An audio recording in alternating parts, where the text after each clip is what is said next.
자, 안녕하세요. 사책의 빌보입니다. 오늘은 12번째 녹음이고요. 오늘은 조셉 전 감독의 헤로니모와 초선을 둘 다 다뤄보도록 하겠습니다. 일단은 지난주에 녹음을 제 이분과 같이 했죠. 네, 게스트를 불러서 처음 해봤는데 저는 만족했고 또 이분이 또 괜찮다 재밌었다고 하더라고요. 원래 좀 편한 관계고 영화 얘기 많이 했었기 때문에 어려움은 없을 거라고 생각을 했는데 그래도 뭔가 이 컨텐츠라는 틀에 맞춰 넣는다는 게 신선한 자극이 되더라고요. 저도 아주 재밌었습니다. 그래서 한 달에 한 번은 이제 시간을 맞춰서 녹음을 하는 걸로 약속은 했어요. 이제 빼박입니다, 이분아. 어쨌든 네, 그렇고요. 일주일에 한 편을 무조건 업로드를 할 수 있도록 습관을 만들어야겠다 이렇게 생각이 듭니다. 이번 편 같은 경우는 이제 정체성이라는 키워드가 생각보다 정리하는 게 시간이 좀 걸려가지고 일주일보다 조금 더 걸렸어요. 근데 사실 좀 어떻게 보면 핑계일 수도 있고 하니까 일주일 사이클 안에 그냥 녹여내는 대로 되는 대로 꾸준히 찍어내는데 목표를 두고 만들어 볼까 합니다. 네. 그렇고요. 자, 본격적으로 오늘 영화 얘기하기 전에 오늘 영화들이 정체성에 대한 얘기거든요. 근데 이게 비슷한 사례가 이제 비슷하면서 아주 비슷한 결이면서 아주 심플한 낮은 수준의 얘기인데 제 얘기인데 롯데자이언츠 얘기입니다. 제가 롯데자이언츠를 좋아하죠. 팬이죠. 왜냐면 부산 출신이기 때문에. 근데 부산에 살 때는 그렇게 관심이 없었습니다. 서울에 올라와서 오히려 관심이 좀 생겼어요. 서울에 와보니까 결국엔 나는 부산 사람으로서 서울에 살고 있는 사람이지 서울 사람은 아니구나 이런 걸 많이 깨닫고 또 서울에 혼자 있다 보니까 외로움이 좀 찾아오는데 그런 게 어떻게 보면 오히려 롯데자이언츠를 보면서 부산에 대한 어떤 그리움을 생각을 하게 되더라고요. 오히려 그래서 서울에서 와서 관심이 생겼고 끝나고 결과라도 보는 하이라이트라도 보는 그렇게 됐습니다. 왜 그런가 생각을 해보니까 이게 제가 어릴 때 수영초등학교라는 학교를 다녔는데 거기 야구부가 있었거든요. 거기가 꽤 명문이에요. 그래서 수영초등학교를 졸업해서 롯데자이언츠에 입단한 선수들이 꽤 많고요. 유명한 선수라고 하면 이대호 선수, 최근에 은퇴한 이대호 선수도 수영초등학교 출신이고 또 그의 친구 추신수 선수도 수영초등학교 출신입니다. 네, 그런 게 알게 모르게 제 추억 속에 있었나 봐요. 그래서 오히려 그리고 또 저녁에 부산에는 저녁에 항상 라디오 야구 중계가 많이 나왔어요. PSB라는 방송국인데 지금은 KBNN으로 바뀌었거든요. 근데 부산에는 그 당시 저녁 6시 6시 반쯤 되면은 식당을 가든 택시를 타든 버스를 타든 다 KNN 라디오에서 하는 라디오 중계가 있었습니다. 이성득 해설위원이라고 편파 중계로 유명하신 분인데 그분의 어떤 구성진 사투리로 하는 해설과 지금 좌측 당장으로 유명한 권성욱 객스터가 그 당시에 KNN에 계셨거든요. 그 두 분의 호흡으로 꽤다 라디오 중계를 오래 했었습니다. 그런 게 해질녘의 풍경으로 남아있어요. 그 라디오 중계가. 그런 게 알게 모르게 부산에 살 때는 사실 롯데 그냥 못난 팀이지 이렇게 생각하고 관심이 별로 없었는데 저도 모르게 어떤 그런 애정으로 남아있었나 봅니다. 그런 게 들었고요. 근데 그게 이제 서울에 올라와서부터 롯데에 관심을 갖다가 사실 좀 롯데 팬이라는 걸 하기가 좀 어려운 게 이게 롯데라는 팀이 어떤 기본이 잘 안 서는 예측이 잘 안 되는 그런 항상 잘 무너지는 그런 팀이기 때문에 답답함을 많이 느꼈죠. 근데 보면은 문제가 됐던 부분이 현장을 존중하지 않는 모기업이랄지 그러니까 모기업의 판단에 따라서 현장에서 왔다 갔다 하게 되는 일들이 꽤 있었고 또 옛날스러운 어떤 운영들 이런 게 있었죠. 근데 그런 답답함을 어떤 대체해줄 만한 팀이 생겼어요. NC 다이노스라는 팀이 이제 창단을 한 건데, 보면은 이제 롯데자이언츠와는 다르게 현장을 존중하는 모습도 있었고, 또 게임 기업이다 보니까 롯데 그룹과는 다른 어떤 창의적인 분위기, 이런 걸 또 마케팅을 많이 했었고요. 거기서 좀 세련됨을 많이 느꼈던 것 같아요. 그게 더군다나 이제 경남이 연고기 때문에 또 제 뿌리가 또 경남에 있기도 하고, 그래서 뭐 이상하게 또 관심이 가더라고요. 그러다가 결정적으로 NC로 한번 갈아타야겠다 마음을 먹은 게, 롯데랑 NC랑 어떤 시즌에 1승 11패 전적이 난 적이 있어요. 그러니까 NC랑 롯데랑 12번 붙었는데 롯데가 한 번밖에 못 이긴 거예요. 그 시즌을 보고 나서 좀 화가 나가지고, 이제부터는 다음 시즌부터는 NC를 응원하기로 한다, 이렇게 마음을 먹고 NC로 갈아타기로 하고, 그 시즌에 첫 롯데와 NC 경기를 틀었습니다. 근데 저도 모르게 롯데를 응원하고 있더라고요. 롯데 안타 치면 더 좋아하고 삼진 잡으면 좋아하고 그러고 있더라고요. 그러면서 그걸 깨달은 순간 많은 생각을 했습니다. 정체성이라는 게 내가 원해서 생기는 것도 아니고, 또 바꾸고 싶다고 해서 바꾸는 것도 아니고, 바꿀 수 있는 게 아니로구나, 쉽게 안 바뀌는구나, 뭐 야구가 뭐라고 이렇게까지 뭐 배신하는 느낌을 가지면서까지 봐야 되나는 생각이 들면서, 그래, 다시 롯데를 응원하기로 하자라고 마음을 먹었던 일이 있습니다. 그래요. 정체성이라는 게 참 모호하고 얄궂다, 뭐 이런 생각이 들었던 일이었어요. 하여튼 간에 이제 본격적으로 영화 얘기 해보죠.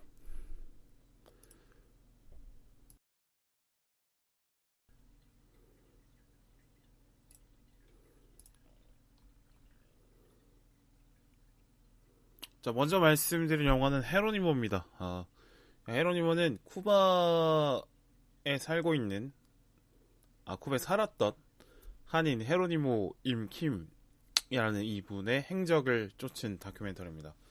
헤로니모 임킴은 1926년생이고요. 한국 이름은 이문조입니다. 애니깽 농장에서 일했던 한국인의 후손이죠. 이민 2세라고 볼 수 있겠습니다. 그 당시에 1900년대 초반에 나라가 어지러우니까 해외로 많이 이제 해외 멕시코에 있는 선인장 농장에서 일할 일꾼들을 모집을 했었는데, 그 일로 멕시코로 떠났던 한인의 후손이죠. 거기서 노예처럼 거의 부려졌고, 그 멕시코의 삶이 힘들어서 쿠바로 이주를 했고, 거기서 삶을 꾸려온 쿠바 한인 중에 중요한 역할을 했던 헤로니모에 대한 얘기라고 하겠습니다. 헤로니모는 16세에 쿠바에 처음 도착을 했고, 그 이후에 공부를 잘했고 열심히 해서 아바나 법대에 들어갑니다. 거기서 뭐 운동도 잘했고 리더십도 좋았고 뭐 인간관계도 좋았고, 또 뭐 가족들을 잘 챙기는 그런 열심히 살면서 바르고 아주 스마트한 청년이라는 평판을 얻었더라고요. 그리고 아바나 법대 동기였던 카스트로와 혁명 동지가 돼서 쿠바 혁명에 성공을 합니다. 그래서 산업부 차관까지 올라가서 일을 하게 되고요. 쿠바 혁명을 위해서 열심히 일을 했고, 그렇습니다. 은퇴 이후에는 쿠바 한인의 설립을 위해서 쿠바 전역에 퍼져 있는 한인들을 만나면서 네트워크를 만들었고, 또 쿠바 한인회를 쿠바 정부에게 승인을 받기 위해서 노력을 했지만 결국엔 무산이 됐던 거죠. 그런 노력들을 했던 분입니다. 헤로니모의 가족들이 있어요. 헤로니모의 동생들도 뭐 헤로니모처럼 중요한 역할을 하신 분들도 있고, 또 헤로니모의 또 동생들이나 동생의 후손들, 이런 분들은 헤로니모를 충분히 기억을 잘 하고 있고 한국인으로서의 정체성을 갖고 쿠바에서 살아가고 있습니다. 뭐 헤로니모의 손자, 뭐 증손자들이 있는데, 이제 아무래도 한인끼리만 결혼을 할 수 없으니까 쿠바 현지인과 결혼해서 혼혈이신 분들이 있어요. 근데 그분들은 스스로 한국인으로서 정체성을 갖고 있다고 얘기를 하더라고요. 그런 면이 좀 저한테는 좀 신선하게 다가왔습니다. 한국인이라고 하면 그냥 검은 머리의 동양인이겠지라고 생각할 수 있는데, 이제는 시대가 시대이다 보니 그런 외형이 아니라 그냥 마음속에서 한국인이라는 정체성을 띠고 살아가는 사람이 한국에도 있고 한국 밖에도 많이 있겠구나 하는 생각이 들더라고요. 네, 그렇고요. 뭐 영화 전체적으로 이제 헤로니모의 삶을 훑어보고 또 헤로니모의 후손들, 뭐 넓게는 후보 한인들의 어떤 삶을 뭘 좀 보여주는 그런 다큐멘터리였고요. 두 번째로 말씀드린 영화는 초선인데 초선은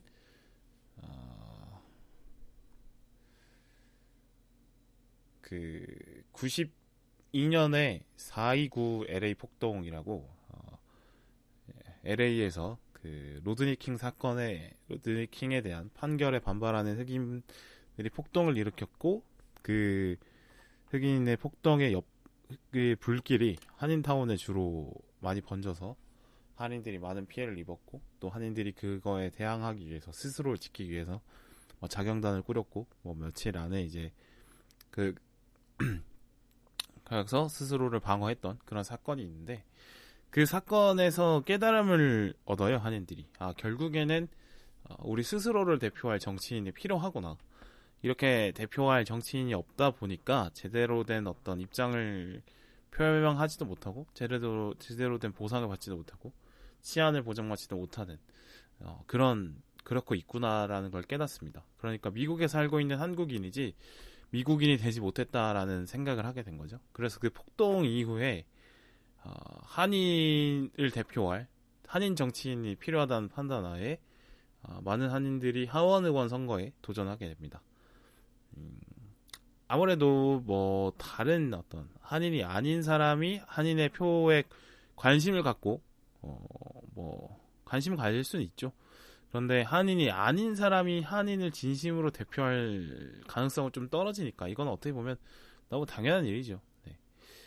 나와 다른 정체성을 가진 사람에 대해서 처지를 이해하고 뭐 공감하는 것까지 할 수 있지만 진정 실천까지 하는 거는 상당히 좀 너무 드물고 어려운 케이스이기 때문에 그래서 한인 정치인이 필요하다 이런 공감대가 형성이 됐고 그래서 2018년에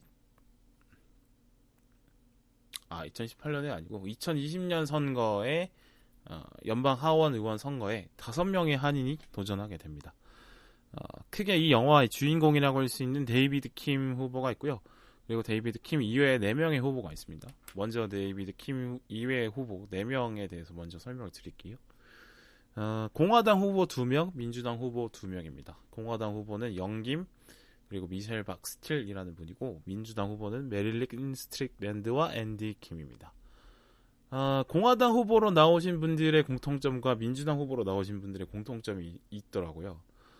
공화당 후보로 나오신 분들은 이민 1세대, 그러니까 부모님과 같이 넘어오거나 아니면 부모님과 같이 이민을 온 세대죠. 그리고 뭐 처음에 척박한 환경에서 완벽하게 진짜 잘 쉬지도 못하고 주 7일 일하면서 그런 노력으로 자리를 잡은 그런 한인 교민의 삶을 살아온 분들입니다.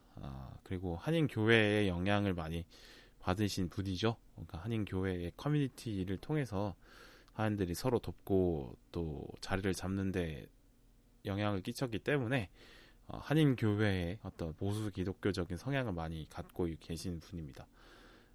공화당 후보로 나왔다는 거는 미국 사회의 일원이 되겠다라는 노력을 한다라는 뜻으로 해석이 됐던 것 같아요. 이런 생각이 들더라고요. 우리나라의 그 온 외국인들이 보면은 이제 방송에서 나 한국 좋아한다면서 왜 한국 전통을 즐기는 모습들 좀 보여주잖아요. 김치 너무 좋아요. 한복 너무 이뻐요. 그리고 형 동생 문화를 배워가지고 그걸 따지는 어떤 방송이라서 좀 이렇게 좀 강조가 되는 부분이 있긴 하겠지만 어쨌든 간에 한국스러운 모습을 적당한 수준이 아니라 좀 과하게 보여줘야지 한국을 좋아하는구나라는 게 납득이 되니까 그런 모습들이 나오는 것 같은데 비슷한 사례로는 또 한국에 정착한 세터민들이 왜 북한의 강경한 입장을 취하는 것처럼 이제 하잖아요. 그러니까 좀 더 그러니까 공화당 후보로 나온다는 게 미국의 보수를 대표하는 좀 더 미국스러운 미국의 전통을 대변하는 그런 정당의 후보로 나온다는 게 저는 약간 아직 자기는 한국에서 태어나서 미국에서 자리를 잡은 사람이기 때문에 아직은 좀 더 미국 사회의 일원이 되려고 노력을 해야 된다 이런 의식의 반영이 아닐까. 뭐 그분들은 그렇게 생각을 하지 않을 수도 있지만 저는 뭐 좀 그렇게 느껴지더라고요. 뭐 그렇고요. 그리고 민주당 후보로 나온 분들은 이민 2세세요. 그러니까 부모님이 이미 미국에 자리를 잡은 분이고 미국에서 태어나신 분들이죠. 메릴린 스트릭랜드는 이제 주한 미군 아버지와 한국인 어머니고 이제 한국에서이고 앤디 킴은 이민 2세 미국에서 태어나신 분입니다. 이민 2세 V 두 분은 민주당 후보로 나왔어요. 그러니까 한국을 부모님의 나라라고 생각하고 한국이 나의 뿌리는 맞지만 나의 나라, 나의 국적이라고까지는 생각을 하지 않는 분들이라고 저는 생각을 합니다. 자신이 미국 사회의 일원이 아니라는 생각은 전혀 일원으로 받아들여지지 않을 거라는 생각은 전혀 없는 것 같습니다. 그러니까 태어날 때부터 미국인이었으니까요. 그런 것 같고 그래서 좀 더 진보적인 입장을 좀 취하고 있지 않나 이렇게 저는 추측을 해보고요. 그리고 이 영화의 주인공이라고 할 수 있는 데이비드 킴입니다. 가장 많은 분량을 차지하고 있거든요. 이게 그럴 수밖에 없는 게 가장 많은 장애물을 뛰어넘어야 되는 주인공이고 가장 어려운 선거를 치르고 있는 인물이라서 다뤄야 될 이야기들이 많았습니다. 일단은 인지도가 낮았어요. 그러니까 앞에 말씀드린 4명의 후보 같은 경우는 처음에 선거를 도전하는 것도 아니고 아니면은 뭐 그 전에 이미 하원 의원으로 당선이 됐거나 선거를 처음 하는 게 아니거나 어쨌든 간에 인지도가 어느 정도 있고 그 다음에 한인 사회 내 커뮤니티도 이미 만들어져 있는 분들이고 어떤 낮은 인지도를 뛰어넘어야 되는 어떤 장애물을 갖고 있죠. 데이비드 킴은 거기에다가 소수인종 아시아인 뭐 한국인이라는 그런 거는 뭐 인종적인 민족적인 어떤 장애물도 갖고 있고 그 다음에 여기 영화에서 많이 부각이 되는 게 동성애자예요. 그러니까 성 정체성도 이제 마이너리티를 갖고 있는 거죠. 특히나 많이 이 동성애자라는 것 때문에 목사인 그러니까 보수적인 개신교 목사인 아버지와의 갈등을 많이 좀 보여줍니다. 그러니까 아버지가 이렇게 얘기하는 거예요. 그러니까 동성애를 타고난 어떤 천성으로 인정해주지 않고 나쁜 습관으로 본다. 그냥 잠깐의 어떤 외도 이렇게 보는 거예요. 그리고 민주당 후보가 됐다는 것 자체에 대해서도 아주 마음에 안 들어하는데 당연히 트럼프를 지지하죠.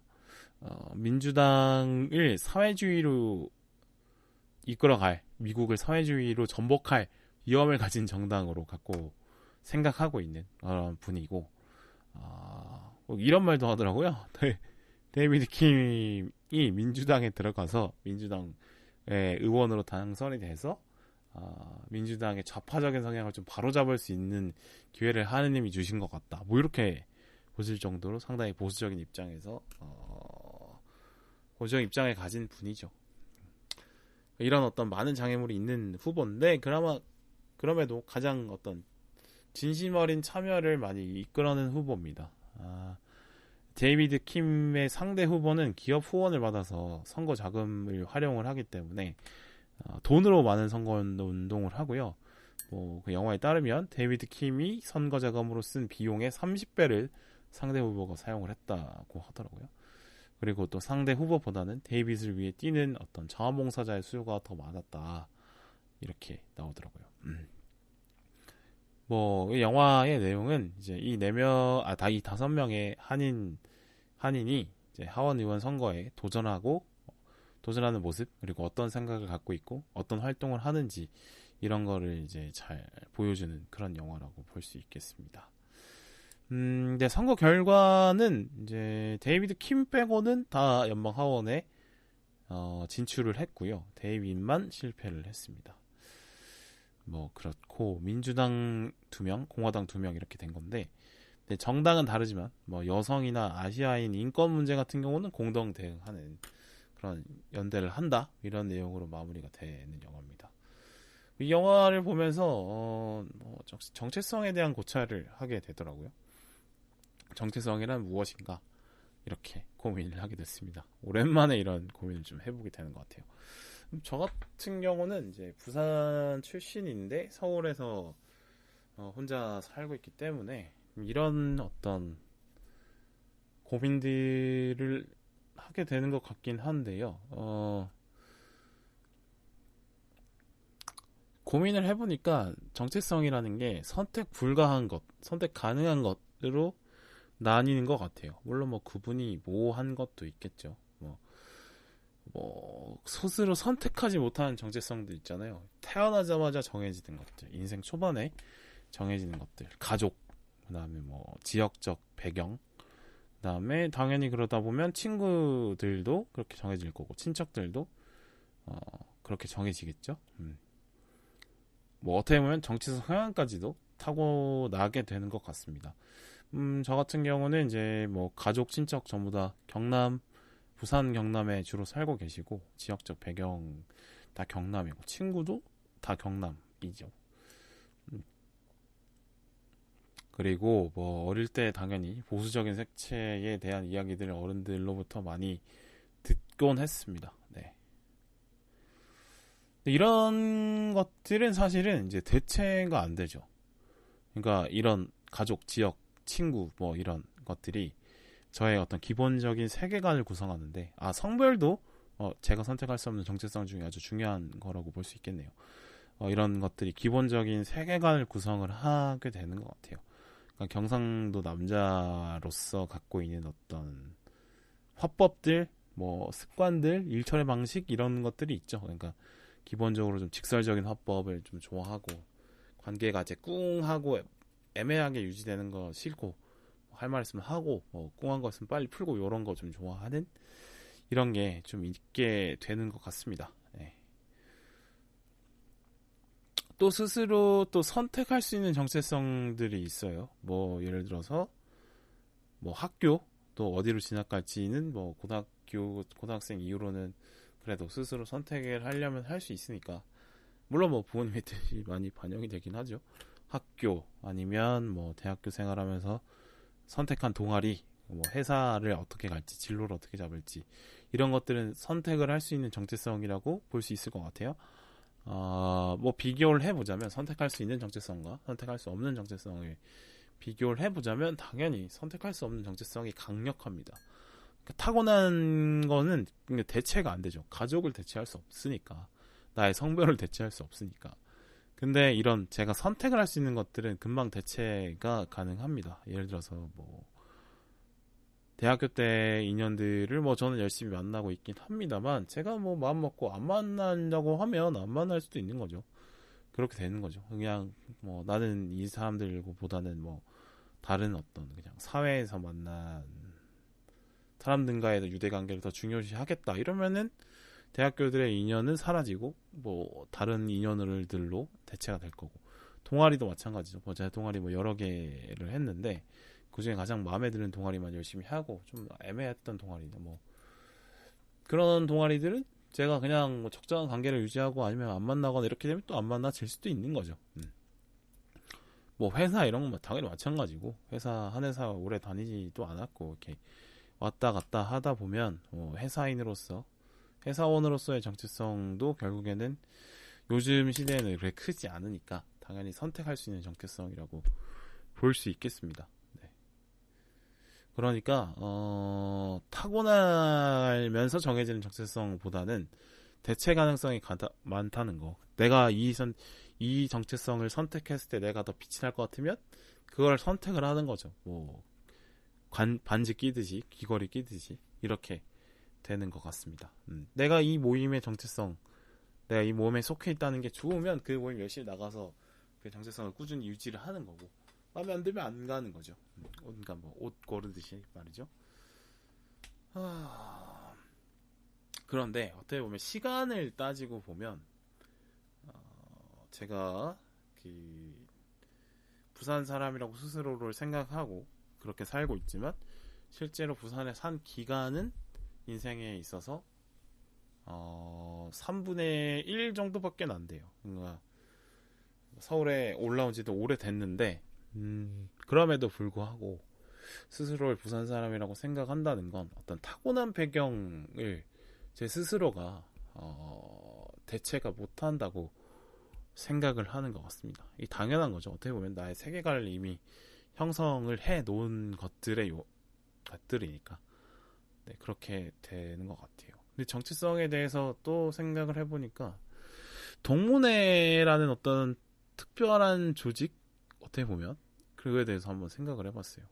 이게 어떻게 보면은 국적의 정체성까지 확장이 되지 않을까. 동문회를 나가는 사람들의 심리가 국적을 생각하는 스스로 나는 어느 나라 사람이야 라고 인식하는 그것과 연결이 좀 되지 않을까 해서 생각을 해봤는데 어떻게 보면 동문회는 되게 웃긴 조직이에요. 어떻게 보면 그러니까 고등학교 동창이라고 하면 같이 고등학교 다녔으니까 3년 얼굴 본 거 아니에요. 그러니까 당연히 연결고리가 있는 거고 그다음에 뭐 친척들이야 당연히 나랑 뭐 피로 연결이 되어 있고 뭐 명절 때마다 보고 하니까 당연히 연결고리가 있다라고 생각할 수 있는데 근데 동문회라는 게 보면은 저랑 같이 학교를 같이 다니지 않은 선배님이나 후배님도 만나게 되는 거잖아요. 그러니까 어떻게 보면은 그냥 그 사람과 내가 같은 이름의 학교를 다녔다는 것 뿐이지 그 사람의 어떤 성향이나 뭐 실제 성격이나 일상생활이 어떤지 말은 어떻게 하는지 이런 거를 동문회라는 그 1년에 몇 번 안 되는 그 짧은 시간에 동안마다 알 수 있고 사실은 몰라요 그냥. 그러니까 어떻게 보면 남이라고 해도 크게 문제는 없죠. 어떻게 보면. 근데 그 같은 학교를 다녔다는 이름 하나로 같은 시간 같은 시대에 다닌 것도 아닌데 하나 연결고리로 인식이 된다는 거예요. 그런 게 참 어떻게 보면 사실 뭐 공통점이라고 얘기하기에도 상당히 껍데기라고도 볼 수 있는데 어떻게 보면 상상에 의존한 어떤 연결성이죠. 근데 그런데도 불구하고 사람들은 동문회라는 거에 대해서 뭐 요새는 좀 안 그렇습니다만은 열정을 갖고 열심히 하시는 분들이 있는 걸 보면 글쎄요 이런 어떤 실제적으로 연결고리가 없어도 직접적으로 눈에 보여지는 연결고리가 없어도 사람들은 정체성이라는 걸 공유를 하는구나 라는 건 좀 알 수 있습니다. 이런 거를 그러면은 한 학교에 머무르지 않고 좀 더 폭넓은 시간대에 퍼트려 놓는다고 하면 이게 국적에 대한 정체성이 될 것 같아요. 예를 들어서 뭐 저는 뭐 부산에서 자란 2000년대 사람이라고 하면 그럼에도 1900년대 전주에서 산 사람도 한국인이라고 생각할 수 있잖아요. 그분도 저를 한국인이라고 생각을 할 수 있는 거죠. 그러니까 서로 한 번도 본 적이 없고 어떻게 보면 살면서 한 번도 안 마주칠 사람들이 훨씬 많은데 이 한국이라는 땅에 살아가는 사람들 중에 그럼에도 이 모든 사람들이 이 땅에서 살아가는 사람들이 같은 나라 사람이라고 우리는 공통점이 있는 사람들이라고 생각을 하고 그걸 정체성으로 삼는다는 거죠. 그래도 외국인들보다는 접점이 많은 거니까. 물론 요즘은 그게 아닐 수도 있겠다는 생각을 많이 하긴 합니다. 아무래도 인터넷을 통해서 많이 연결되어 있고 또 어느 정도 사회 경제적인 구조가 비슷하게 짜여져 있는 게 많기 때문에 글쎄요 요새는 뭐 그런 생각합니다. 저랑 같은 동네에 사는 뭐 60대 어르신보다는 뭐 파리나 런던이나 뭐 뉴욕에 사는 30대 청년과 제가 오히려 공통점은 더 많을 수 있겠다는 생각이 들긴 하는데 어쨌든 이거는 전통적으로 봤을 때는 아무래도 이제 뭐 그럴 것 같네요. 뭐 그렇게 되지 않나 이런 생각을 해봐요. 이래서 국적의 정체성은 이렇게 연결이 되고 있다. 이렇게 한번 생각을 해봤고요. 또 정체성이라는 게 아까 말씀드렸지만 뭐 마음에 들면 계속 유지를 하고 관리를 하고 나는 이런 정체성을 갖고 있다라고 내걸 수도 있고 남들에게 보여지도록 아니면 숨기고 싶은 정체성이라고 하면 좀 연락을 끊어버리거나 아니면 숨겨버리거나 정체성가 되는 거죠. 그러니까 정체성 중에 자부심으로 남아있는 정체성이 있고 컴플렉스로 남아있는 정체성이 있고 뭐 어떤 컴플렉스인 정체성 중에 뭐 그냥 나 이거 컴플렉스야 라고 얘기를 하는 수준의 정체성도 있는 거고 아예 꽁꽁 숨기고 싶은 그런 정체성도 있는 것 같습니다. 뭐 저의 기준으로 생각해 볼 때는 저의 어떤 자부심이라고 하면 뭐 운동 같은 거 제가 운동을 꾸준히 해왔거든요. 그래도 뭐 먹는 거를 워낙 좋아해서 뭐 몸이 그렇게 막 좋진 않은데 그래도 체력 관리를 꾸준히 한다, 운동을 좋아한다 이거저거 다 해봤거든요. 그래서 할 줄 아는 운동이 많다. 뭐 이런 거에 대한 자부심이 있어요. 근데 처음에는 근데 어릴 때는 제가 운동 잘 못하고 이랬어서 컴플렉스였거든요. 근데 노력을 통해서 자부심이 된 케이스예요. 뭐 그런 게 있고 여전히 어떤 컴플렉스로 남아있는 것들이라고 하면 체형이나 체질 같은 게 좀 이쁘지가 않고 좀 막 몸이 굵고 막 이래가지고 또 체질 자체도 좀 살이 좀 잘 찌는 뭐 검사를 보니까 그렇더라고요. 여전히 이제 관리를 꾸준히 하지만 극복을 하진 못했어요. 컴플렉스로 남아있는 거라고 볼 수 있겠죠. 또 뭐 이런 거는 뭐 경제적 여유에 대한 어떤 컴플렉스도 있는데 저희 부모님은 항상 뭐 저 교육이나 뭐 먹을 거나 옷 입는 거나 뭐 부족함 없이 해줬는데 이제 제가 만나는 또래들이 조금씩 저보다 다 잘 살았어요. 그래서 조금씩 궁핍했던 거죠, 저는. 그래서 약간의 자존심이 좀 상처를 받는. 그러니까 지금 생각해보면 아무것도 아닌데 어린 시절에 어떤 좀 마음이 어릴 때 그럴 때는 왜 조그만 거 별거 아닌데 지금 생각해보면 그런 거에 뭐 소극적으로 되고 왜 상처받고 이러잖아요. 뭐 그런 게 좀 있었고 뭐 대학생이 되어서도 아무래도 집이 서울인 애들보다는 항상 경제적으로 쪼들리니까 뭔가 좀 수축이 됐던 위축이 됐던 이런 기억들이 있어요. 네. 이런 것들이 근데 아직은 제가 원하는 수준의 경제적인 여유를 갖지 못했기 때문에 그거에 대한 어떤 컴플렉스가 있긴 한 것 같습니다. 근데 뭐 지금 생각하면 이제는 뭐 이렇게 방송에다 대놓고 얘기할 정도가 됐다고 하면 뭐 돈 없어도 뭐 그게 돈이 다가 아니고 내 잘못 내가 뭐 잘못해서 그런 것도 아니고 부모님 잘못도 아니고 뭐 그런 환경이 있는 거니까 뭐 그렇게 그럼에도 뭐 언젠가는 뭐 극복을 하고 싶다 이런 건 있죠. 언젠가는 뭔가 자수성가하겠다 이런 게 있는 거죠. 이런 게 나의 정체성이긴 하죠. 또 복합적으로 자부심이자 컴플렉스가 되는 것도 있더라고요. 부산 사람이라는 어떤 정체성인데 제가 어디서 뭐 출신이 부산이라고 얘기하면 약간 오 그러시구나, 오 멋있네요, 좋겠어요 이렇게 얘기하는 경우들이 있어요. 그러니까 부산이라는 도시를 긍정적으로 좀 인식을 해주시는 분들은 그렇게 얘기를 해주시는데 뭐 영화나 드라마 속에 나오는 어떤 뭐 말투, 시원시원한 성격, 뭐 거칠면서도 어떤 낭만이 가득한 그런 도시. 실제로 그렇긴 하죠. 뭐 더러운 것, 더럽고 안 입고 막 이런 것도 솔직히 많이 있는데 답답한 부분도 많이 있는데 어쨌든 대외적으로 뭐 그런 이미지가 있긴 하니까 이제 부산 사람이라고 소개를 하는 게 저는 마이너스라고 느껴본 적은 별로 없는 것 같아요. 거의 대부분 플러스였어요. 다행히도.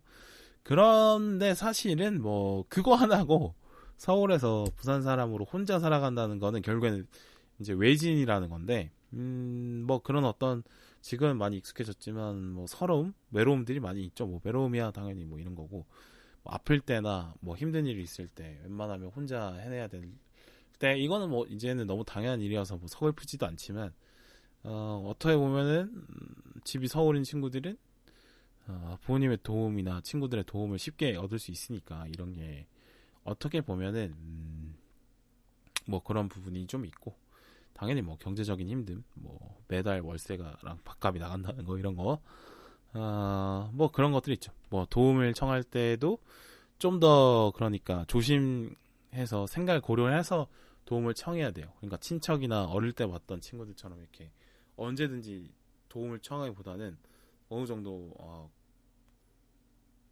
그러니까 좀 큰 도움을 쉽게 얘기하기는 어렵죠. 큰 도움이 필요하다고 하면 고민을 여러 번 해서 이렇게 얘기를 어떻게 전달하고 상황을 이렇게 얘기를 해서 조리 있게 정리해서 도움을 요청해야 되는 거죠. 그런 분들이 뭐 당연히 뭐 제 주변에는 요새 많이 있습니다만 너무 감사한 분들이고, 어쨌든 간에 뭐 당연히 가족이나 친척만큼은 쉽진 않다. 도움을 요청하는 게 뭐 그런 게 뭐 외지에서 살아가는 어떤 어려움들인데, 여전히 그래서 그런 걸 봤을 때 서울에 아직 뭐 제 가족이라 할 게 없고, 또 뭐 제가 뭐 집을 구한 것도 아니고 이렇기 때문에 서울에 자리를 잡았다라고 얘기하기 어려운 거예요. 그래서 아직도 서울은 제가 산지 10년이 넘어도 타진 거죠. 그렇게 되는 것 같아요. 서울에 살지만, 서울이 익숙하지만 여전히 난 여기에 외지인이야.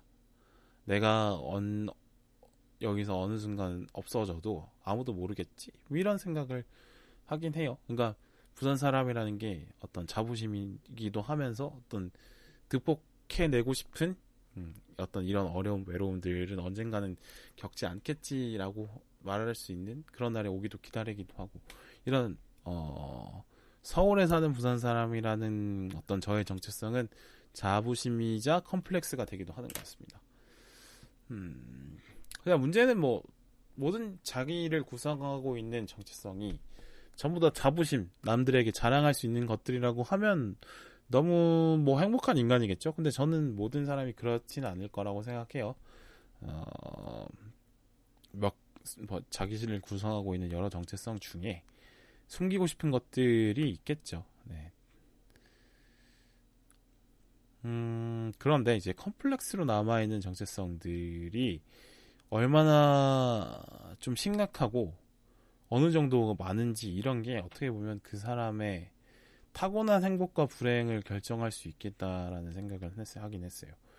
예를 들어서 뭐 남들한테 밖으로 꺼내기에 사회적인 압박이 좀 존재하는 게 나의 정체성으로 만약에 있다고 하면, 그 어떤 컴플렉스로 작용하는 그 정체성이 쉽게 대체가 안 되고, 내가 타고난 정체성들이라고 하면 아마 그런 정체성들이 많다면 극복하기 쉽지 않은 컴플렉스, 내아의 문제일 수도 있고, 아니면 사회적인 어떤 눈초리 때문일 수도 있고, 어떤 그런 마이너리티가 정체성이 많은 사람이라고 하면 어떻게 보면은 더 신경 쓸 게 많고 극복해야 되는데 노력을 해야 되기 때문에 어떻게 보면 좀 삶의 난이도가 높다, 이렇게 보일 수도 있을 것 같아요. 아까도 말씀드렸지만 이제 컴플렉스라는 게 사실 타고난 거고, 어떤 타고난 정체성들은 잘 극복이 안 되기 때문에 자신의 또 선택을 할 수 없는 환경 때문에 또 만들어지는 거기도 하고, 그래서 그거를 극복하는데 인생의 많은 시간과 노력과 고민을 쓰게 되지 않나 싶고요. 아까 말씀드렸지만 뭐 저는 제 주변 또래들보다 항상 경제적으로 부족하다고 느끼기 때문에, 스스로가 물론 언젠가는 그걸 극복해야지, 어떻게 하면 극복할까, 그 방법을 계속 주로 찾고 있거든요. 그런 게 어떻게 보면은 평생 가져가야 될 과제가 되는 거죠. 그래서 어떻게 보면 이 컴플렉스에 가까운 정체성들이 그 사람의 삶의 과제로 주어지는 거구나. 그렇게. 그게 만약에 뭐 성공이 됐든 실패가 됐든 간에 어쨌든 뭐 계속 함께 가는 거가 될 것 같고요. 그래서 컴플렉스를 잘 극복해서 자부심을 남는 정체성들이 많으면 그 사람의 삶은 좀 어떻게 보면 행복할 수 있겠다는 생각이 들어요. 뭐 그렇죠. 뭐 자부심으로 내세울 만한 정체성이 자신이 노력하지 않아도 많이 주어진 삶으로 태어났다면 뭐 그것도 뭐 좋긴 하겠습니다만, 어쨌든 그거는 뭐 내가 선택할 수 없는 부분이고,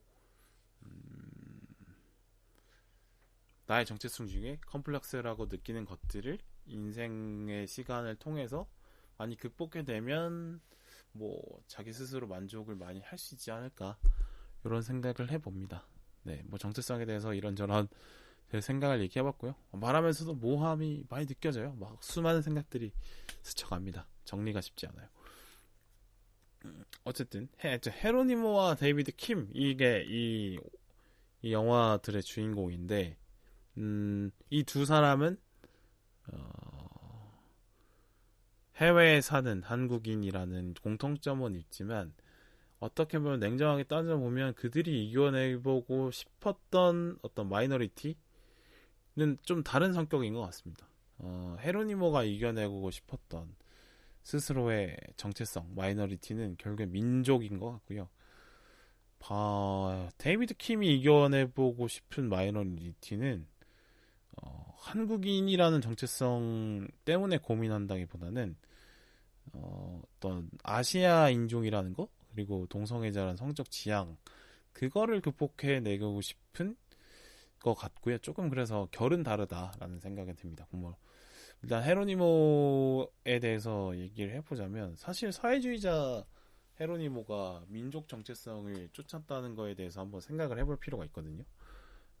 보면 이제 사회주의의 원론이라고 할 수 있는 그 주창자는, 막스는 민족을 자본주의의 산물이라고 말했다고 하더라고요. 그래서 자본주의와 함께 사라질 거다. 그러니까 민족에 대해서 뭐 적대적인 입장을 갖고 있긴 하지만 굳이 뭐 갖고 가야 될 인간의 정체성 중에 하나라고는 생각하지 않는 거예요.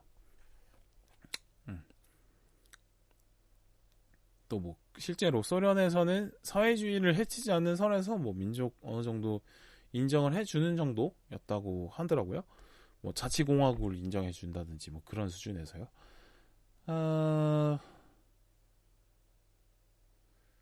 뭐 집단 내에서 뭐 민족적인 공통성을 갖고 있는 집단이 있다는 것 정도는 이해를 하고, 그것이 뭐 사회주의 국가의 시민의 이런 이상을 넘어서는 것만 아니라고 하면, 그러니까 사회주의자보다는 어떤 민족의 일원으로서의 정체성이 강조되는 수준만 아니면 그냥 인정을 해주는 정도였다고 볼 수 있을 것 같습니다. 네. 아무래도 소련은 되게 큰 나라고, 또 소련 자체의 어떤 정부가 갖고 있는, 정권이 갖고 있는 힘이 강력했기 때문에 그 정도의 어떤 컨트롤은 쉽게 할 수 있었다라고 볼 수 있을 것 같아서, 그냥 어느 정도 그냥 민족성도 인정을 해줬다, 이렇게 보이고요. 쿠바는 소련과는 많이 상황이 다르죠.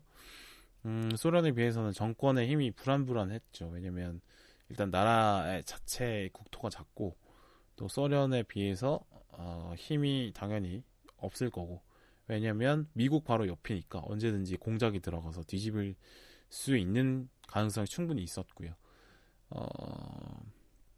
아무래도 어떤 민족적인 다양성을 인정하다가 보면 정권이 무너질 수도 있겠다라고 생각을 한 것 같아요. 그러니까 뭐 이 정도까지 두려워했다기보다는 여유가 별로 없는 거죠. 이런 것까지 챙길.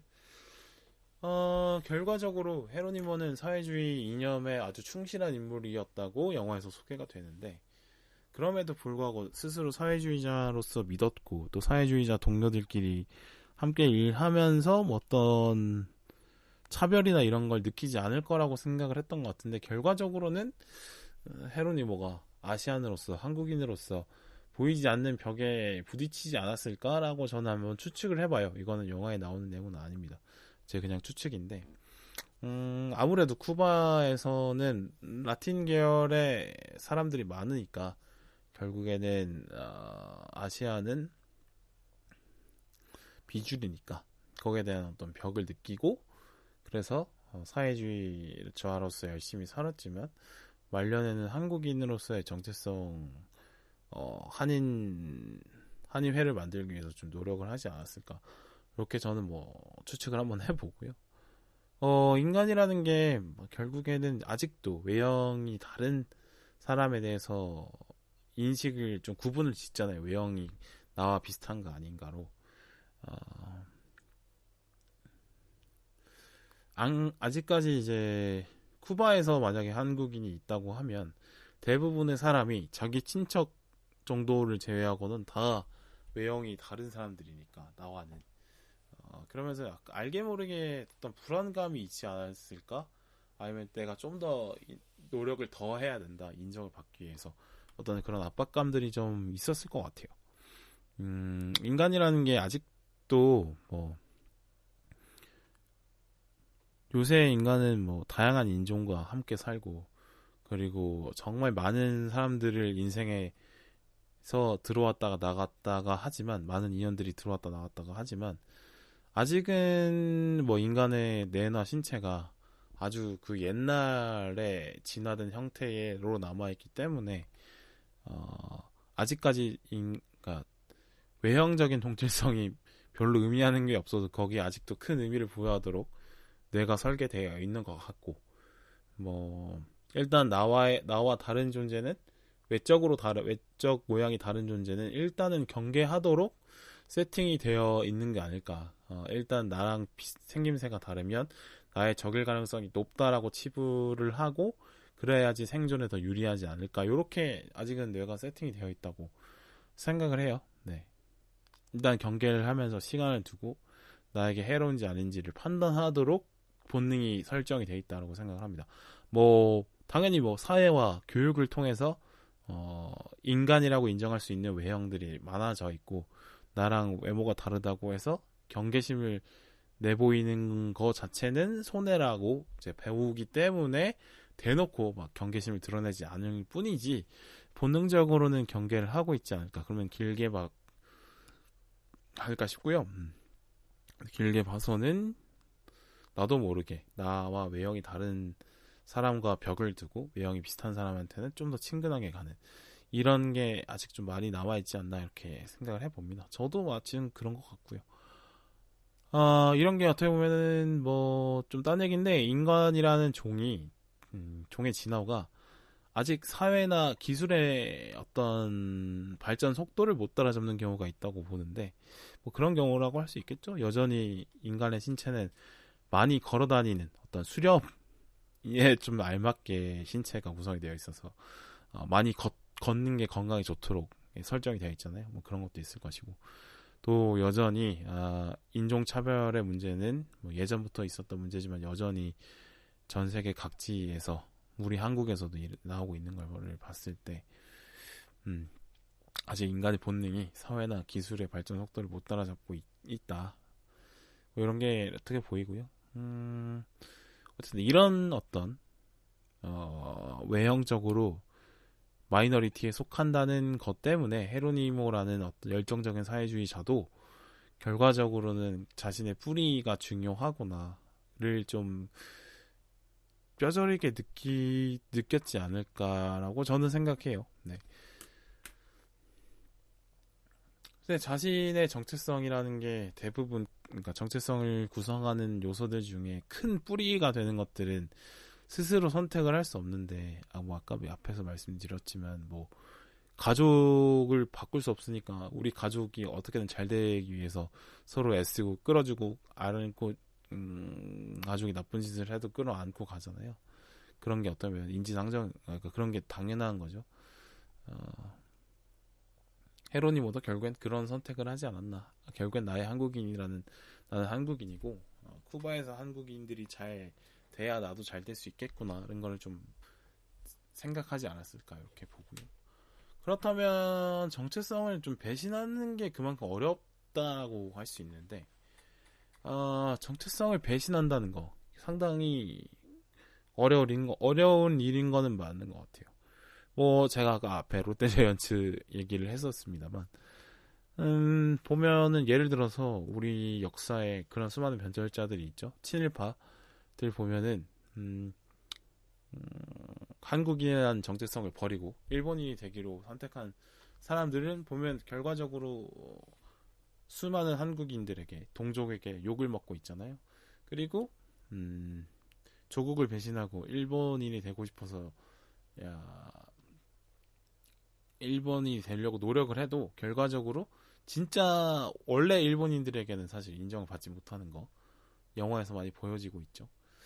결국에는 이제 시작이 다르니까 우리 뭐 지금 같이 나랑 같은 사람이고 우겨도 저 사람은 외국인이야 라는 거를, 외국인이라는 인식을 못 이겨내는 것 같아요. 그러니까 한 번 더 생각을 해보면 본인의 시작, 본인이라는 삶을 주어지게 만들어준 그 공동체를 배신하고 온 사람은 어떻게 신뢰를 하냐는 거죠.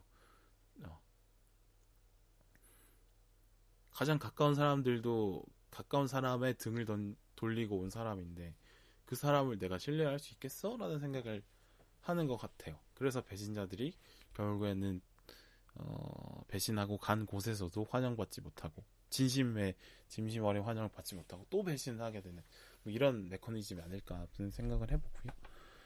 또 뭐 정체성을 지켜야 된다는 사회적 압박도 상당히 있는 것 같아요. 뭐 여러 가지 있겠습니다만 정치적인 입장을 예로 한번 들어보자고 하면 뭐 우리나라의 경우에는 지역, 그 사람이 태어난 지역, 그 사람이 출신 지역이 정치적인 성향을 결정하는 경우들이 대부분인데, 근데 그거에 어떤 스테레오타입들이 있는 거죠. 그걸 벗어나는 분들이 계세요. 뭐 예를 들어서 강남 좌파라는 단어가 있고, 또뭐 경상도에서 진보적인 사람들도 있고, 전라도에서 보수적인 입장을 지니는 분들이 있는 거죠. 근데 이분들은 자기를 제외하고 자기 주변의 친척들, 친구들, 가족들이 전부 나와는 다른 어떤 정치적인 정체성, 정치적인 입장을 갖고 있기 때문에 자기 스스로의 진심을 드러내기는 꺼려지잖아요. 아무래도 눈치가 보이니까. 어떤 정체성이라는 게 단순히 어떻게 보면 이런 걸 봤을 때는 억지로 주어지는 경우도 있다. 내 생각과는 달라도 그냥 내 주변에 내 가까운 사람들이 갖고 있는 정체성과 비슷한 척을 해야 내가 좀 덜 피곤하겠구나 하고 느끼게 돼서 적절하게 정체성을 숨기고 계신 분들도 많이 있을 것 같아요. 네.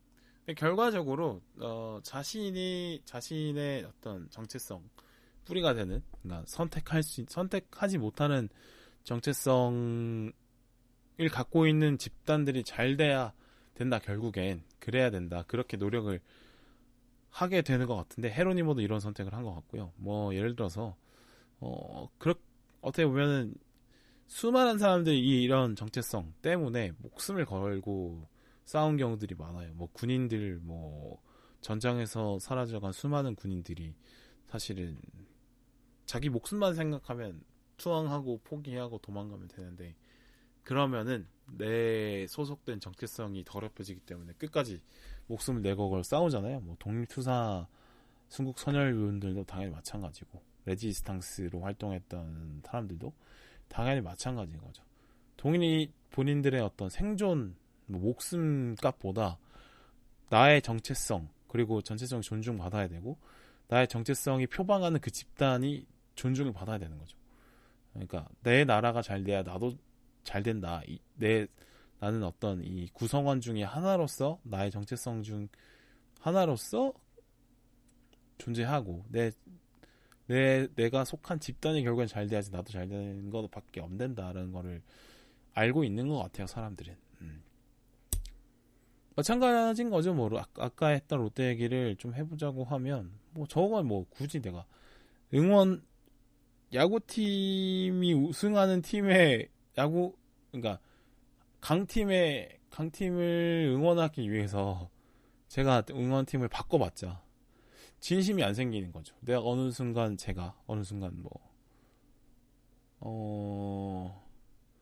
어떻게 보면은 정체성이 가장 비슷한 경남팀을 응원하는 것도 잘 안 되는데, 제가 우승에 가깝다고 해서 갑자기 막 인천의 SSG 랜더스를 응원한다고 한들 그만큼 뭐 진심이 아닐 거고, SSG 랜더스가 우승을 한다고 해서 제가 뭐 그렇게 기쁠까요? 아니겠죠. 롯데가 우승하는 것만큼은 아니겠죠.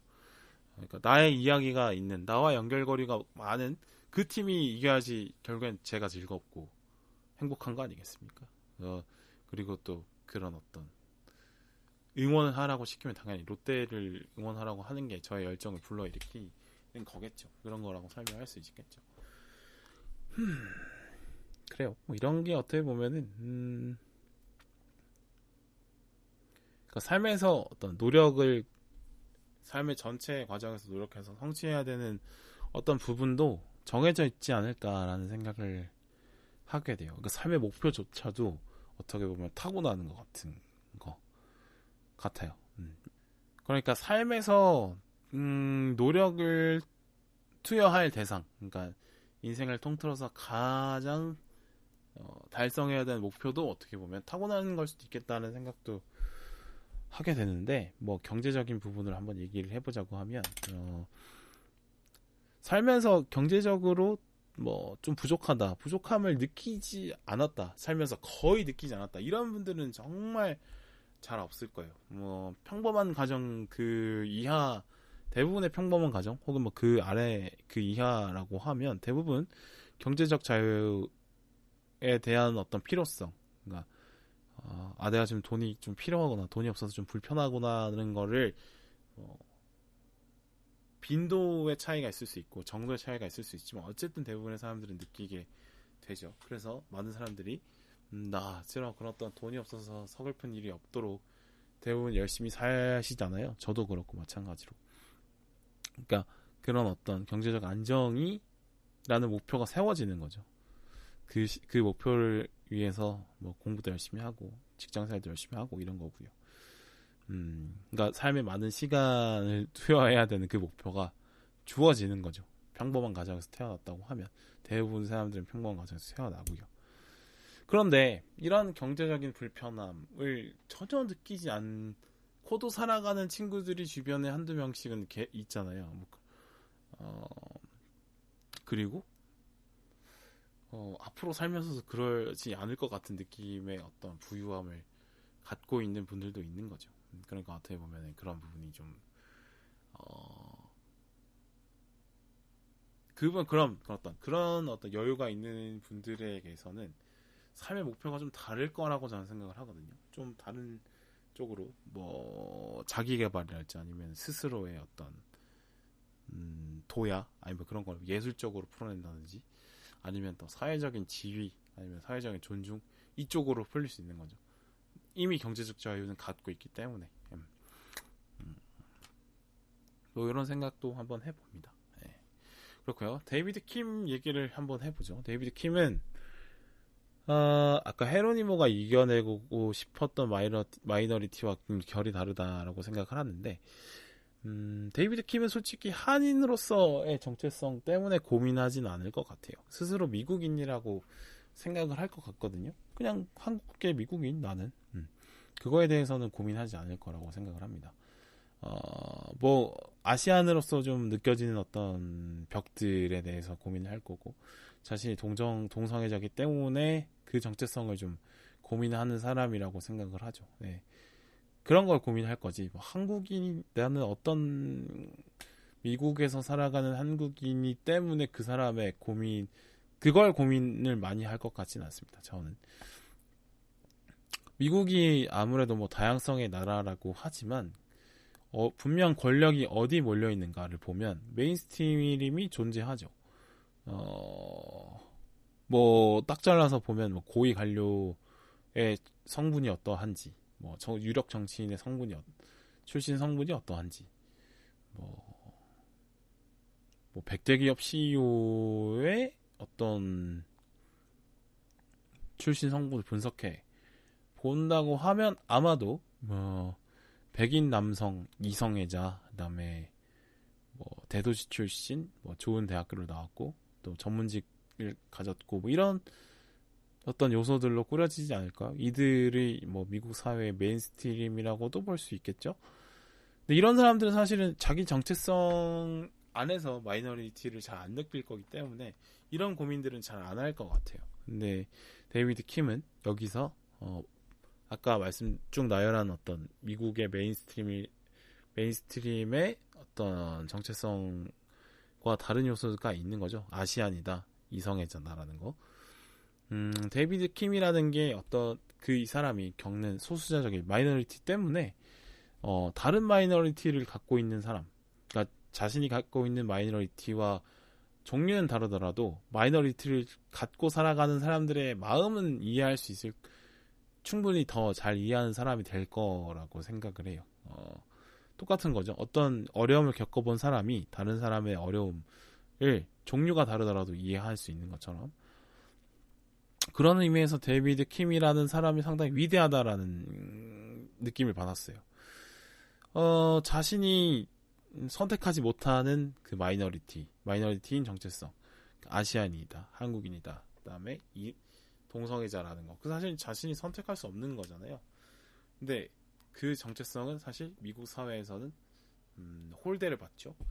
근데 이 홀대 받는 사항을 지켜보지 않겠다는 거예요. 이 사람은.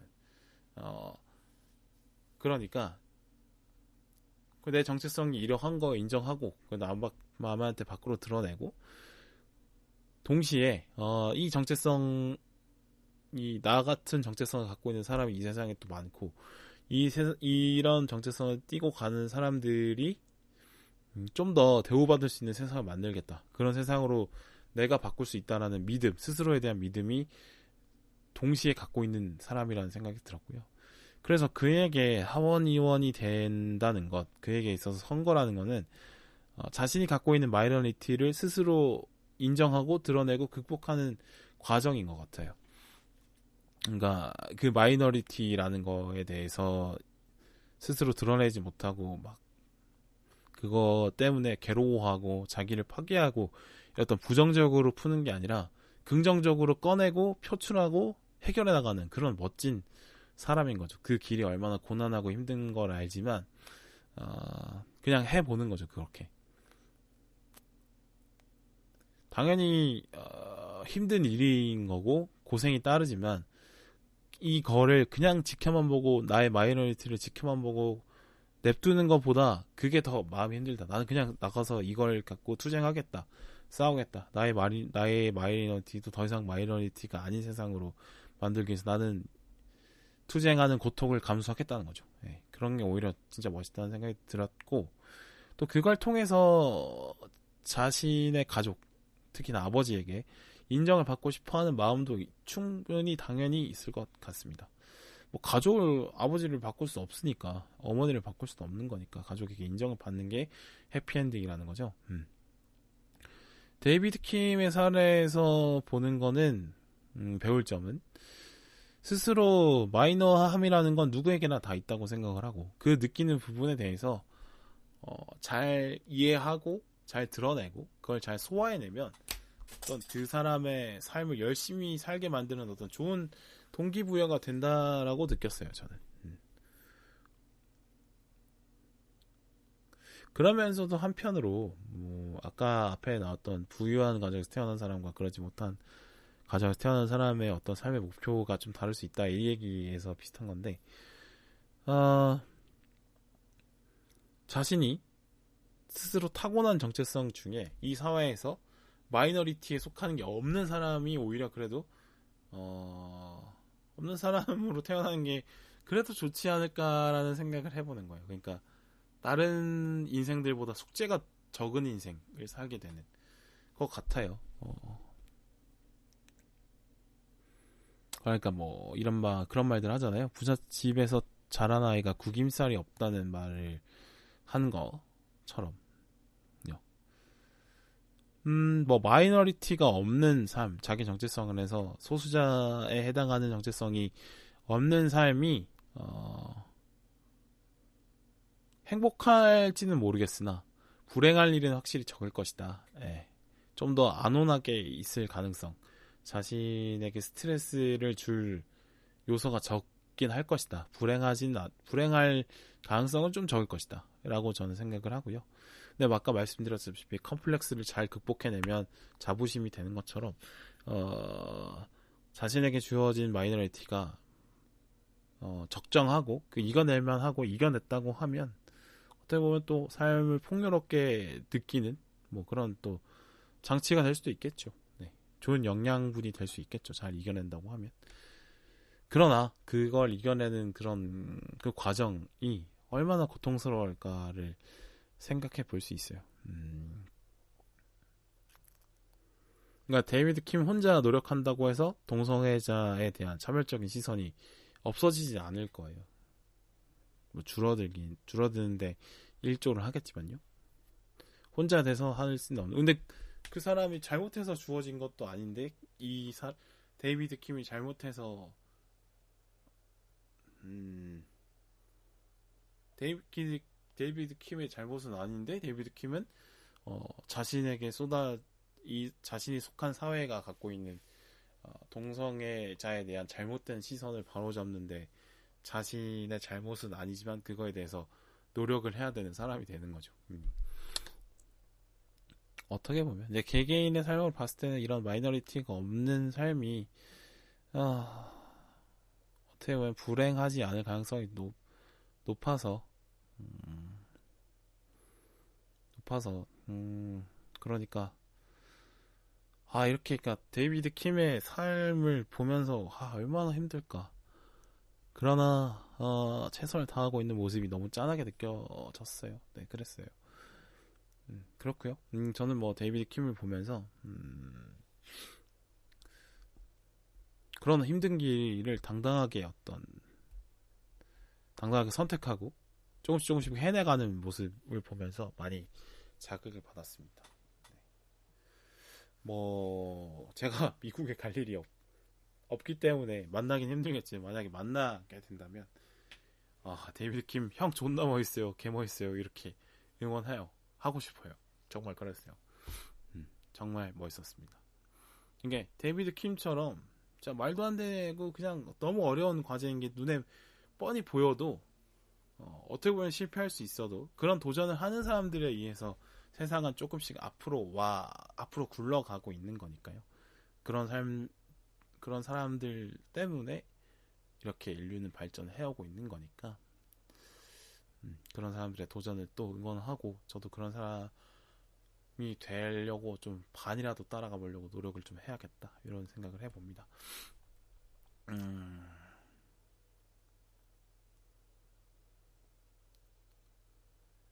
자, 이렇게 보면서 다시 또 그러니까 정체성에 대한 고민을 계속 하다 보니까 그러면 정체성을 고민하는 것 자체에 대해서는 또 고민하게 되는 거예요. 이게 무슨 의미가 있나? 정체성을 고민하는 것 자체가.